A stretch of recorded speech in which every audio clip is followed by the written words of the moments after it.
नहीं खेली खल, प्यार नहीं खेली खल, हाथ के लकीर में नहीं खुदा के दीर में ये जा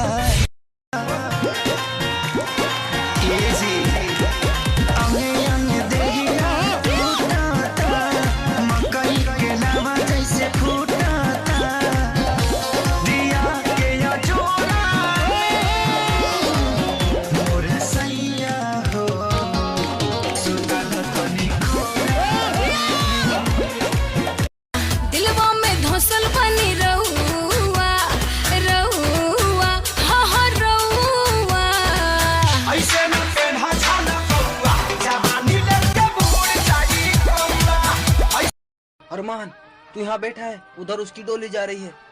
कैसे जाएगी डोली? दूल्हा तो मेरे पास है। आग जो दिल में लगी है उसे दुनिया में लगा दूंगा मैं। जो तेरी डोली उठी जमाने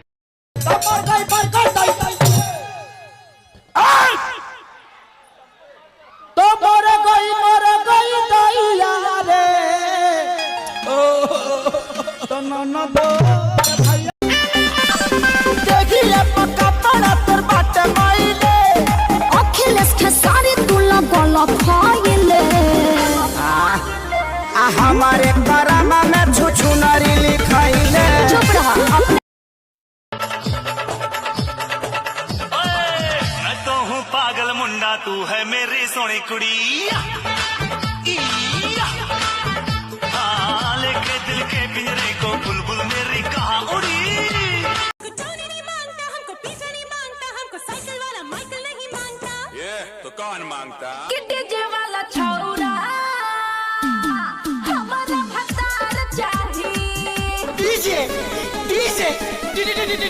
डीजे ये कौन बीमारी हो गई हो? मामा बजावे नहीं।